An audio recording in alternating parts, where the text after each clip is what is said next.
Chapter 26. Epilogue. Footprints in the sunroom. "Do you think they made it?" Shadow asked. "You know they did," replied Jesus. "You are there." "Yes," purred Lyon in deep contentment. Shadow grinned. They were standing on a massive cement bridge above the moat of a castle, looking out over a red sea. "All Saints' Castle will welcome them and their fallen ones," said Shadow with sad excitement. They were joined by many others walking in from an entrance at the end of the bridge. An angel in overalls holding a putty knife approached them. "We are amazed at the bravery of these young soldiers and their captains. The odds were rarely in their favor, yet they prevailed and kept their faith," he said. "With our help, of course," said one of his friends. They laughed. "We loved helping them. We felt elated, and we grew from their learning as they did." "Ah, yes, my friends, all growing together. My beautiful beings and children, working together for my purposes. I am full of contentment at this." Lyon breathed a long, heavy sigh. It swirled up and around the bridge, engulfing the growing crowd of angels, saints, and beings. They breathed it in and enjoyed the moment, savoring Lyon's fulfillment. "I see something," shouted Shadow eagerly. Our ships emerged from the horizon like ghosts under the hot sun, with the outline of majestic horses just above us. Their clipper sails were motionless, and the quiet day ushered them closer to the castle dock. Tendrils of clouds floated in the blue above, reflecting in the red below.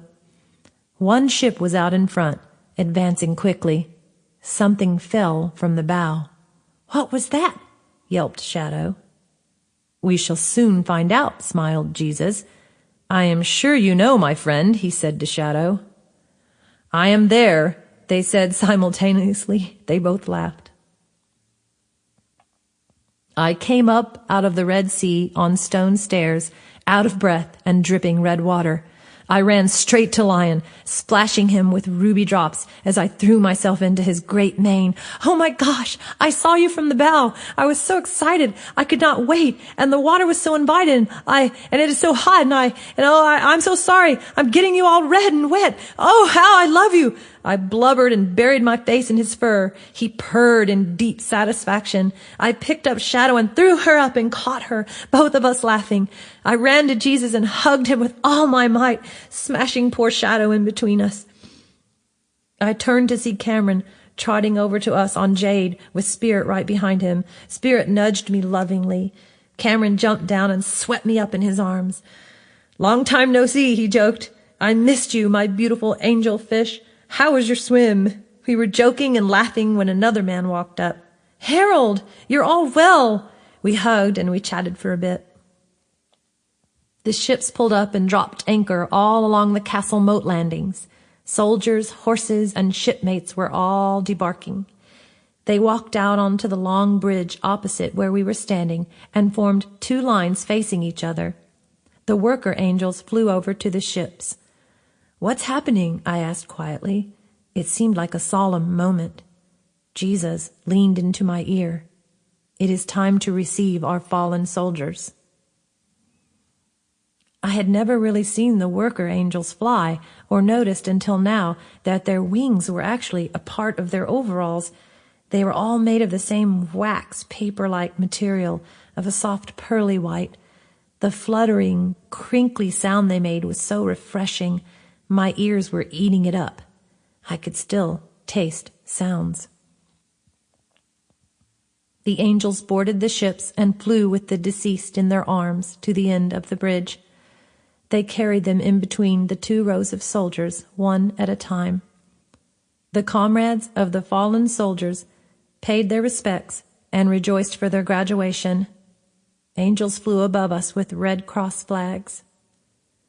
Lyon, with Shadow in between his great paws, and Jesus stood stoically at the end of the bridge while the first body was brought before them. Jesus lifted his right hand and waved it over the body.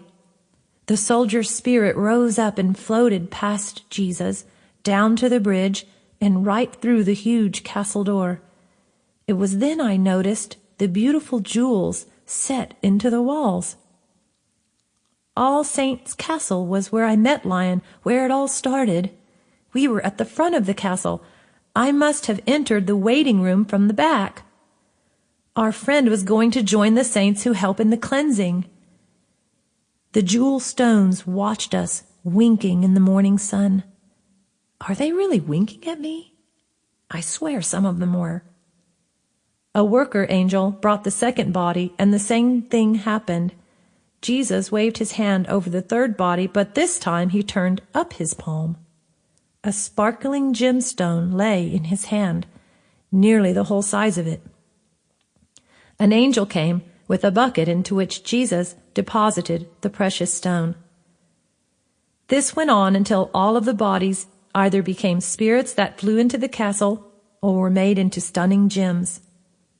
Jesus, I said curiously, what determines which they become? They choose.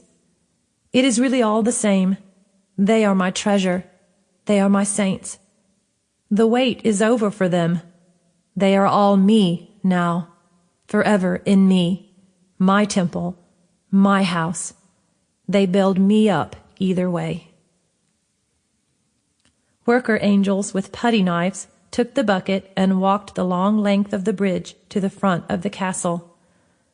Others of their kind were already at work on platform pulleys, embedding the gems into the castle with radiant gold mortar.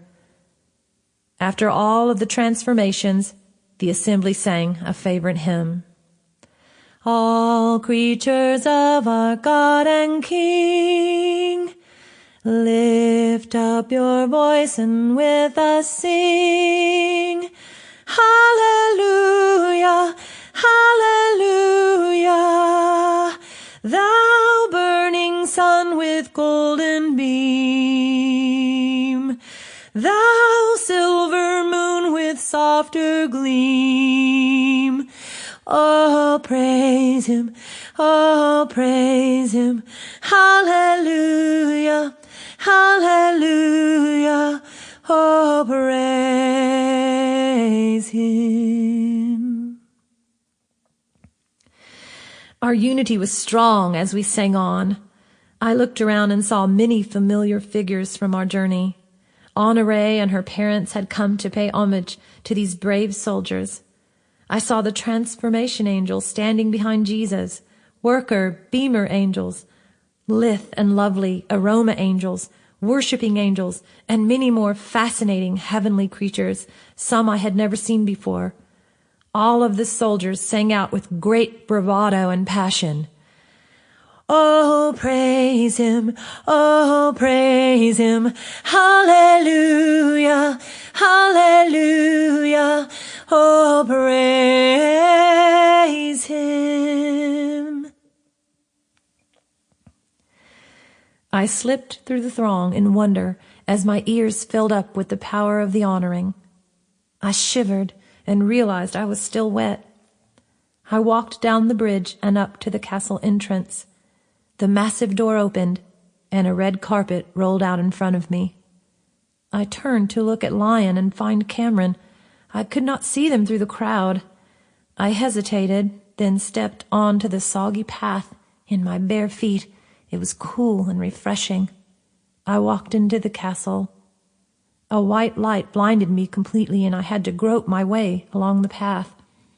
I squinted and rubbed my eyes, adjusting to the glare. "Cameron!" I called loudly. "Jesus, hey! I can't see, it's so bright! Are you guys here? Hello?" Then the shine dimmed enough so I could see. I was standing in my sunroom. There were 2 wet, red footprints on the gray tile. It wasn't a dream. I heard Jesus' voice echo in the bright morning sun around me. It wasn't a dream. This has been War in Paradise, written and narrated by Suzy Yaraei. Copyright Suzy Yaraei 2011. Recorded at Tin Town Sound in 2012 by Don Potter. Audible hopes you have enjoyed this program.